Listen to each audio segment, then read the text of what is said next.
Good morning, children. On Saturday, we started with the new lesson, lesson 2.5, Let's March by Kailash Satyarthi. On Saturday, we completed with part 1. I hope you all have gone through the videos. Now, today, we would begin with part 2. So, let's understand that what does Kailash Satyarthi tells in part 2. Part 2. We can do it. Kailash Satyarthi begins part 2 on a very optimistic note by telling the audience that we can do it. Together, we can do it. You may ask that what can one person do? And he asks the audience that you may have a question in your mind that what can one person do? What difference one person can make?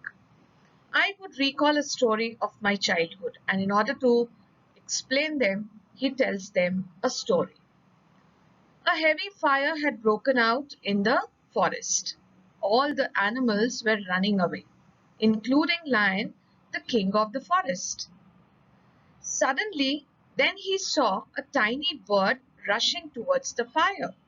Now, the lion was running away due to fire from the forest, but the lion saw that there was a bird, a tiny bird, which was going towards the fire.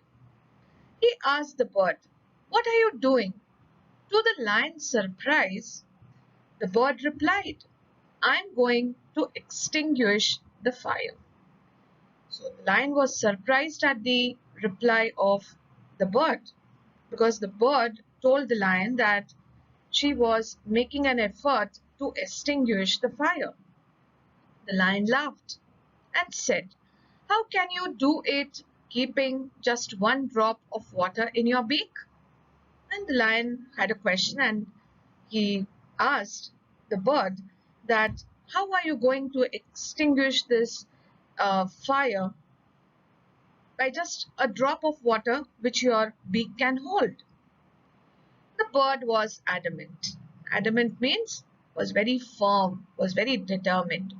And she said, "I am doing my bit." So the bird replied and told the lion that she was doing her bit. Whatever was in her capacity, as per her ability, the bird was doing its duty of extinguishing the fire. So, what do we learn from this story? We learn that whatever is our capacity, we need to contribute at least that much. 18 years ago, millions of individuals marched across the globe. Kailash Satyarthi reminds everyone that 18 years back, millions of people all over the world had agitated, had protested, and demanded a new international law for the abolition of worst form of child labor. Their demand was that a international law should be framed. International law is applicable to all the countries of the world, and such a law should be made in order to abolish, in order to put an end to worst form of child labor, that is very severe form of child labor. And it has happened. We did it. Millions of individuals did it. And he says that 18 years back we were successful in bringing about an end to the worst form of child labor. We were successful in bringing about a change in the life of children. Then why not today? Now we have a question here. What did millions of individuals demand 18 years ago? I hope you have got the answer.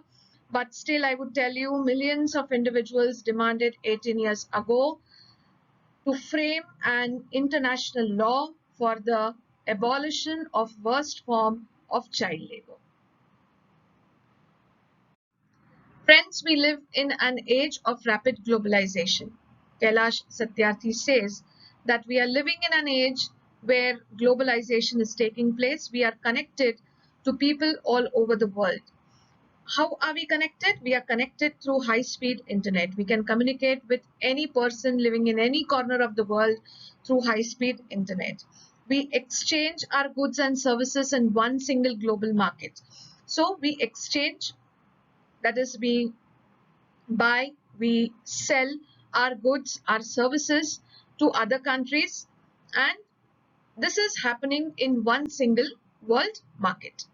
Thousands of flights every day connect us from one corner to another corner of the globe.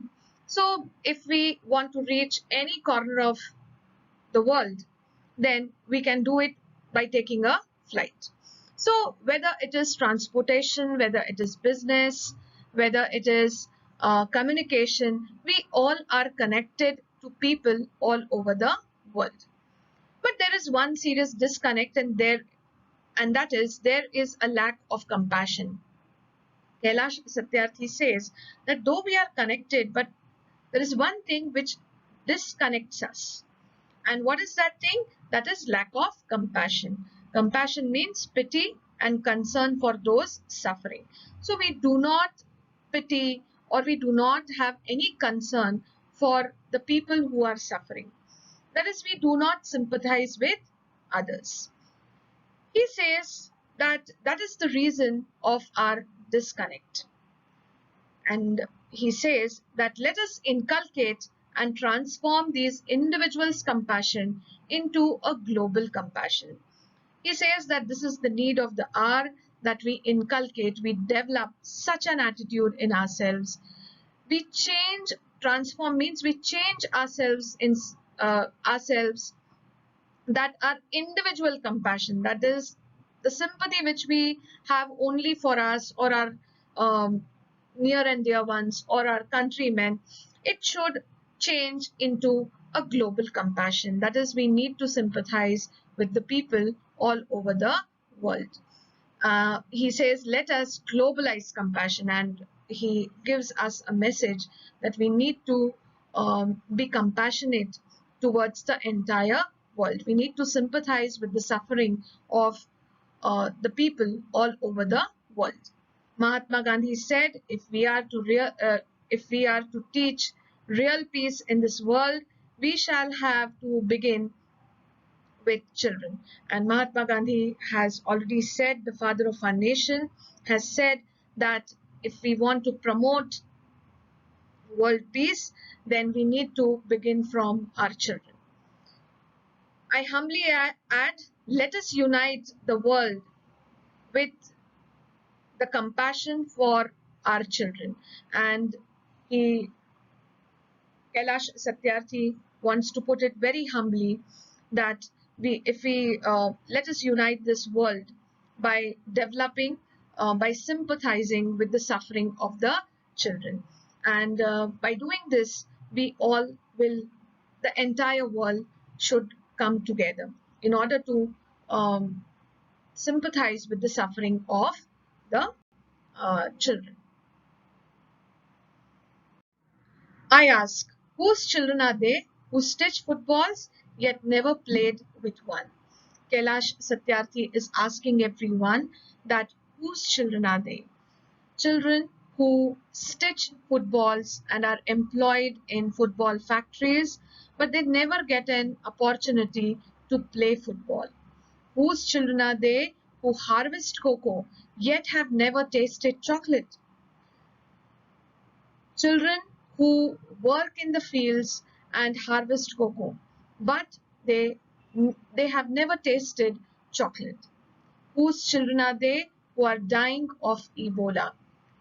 He asks that children who have lost their lives, who have died because of this rare and deadly disease. Whose children are they who are kidnapped and held hostage? And he gives the answer to everyone that they are all our children. And we need to do something for these children. We need to find a solution to the atrocities done to children.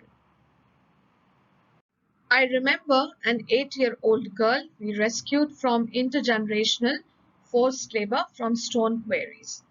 And Kailash Satyarthi had rescued an 8-year-old girl who was subjected to intergenerational, that is involving several generations, forced labor from stone quarries. Quarries are mines from where stone is extracted. When she was sitting in my car right after her rescue, she asked me, "Why did you not come earlier?"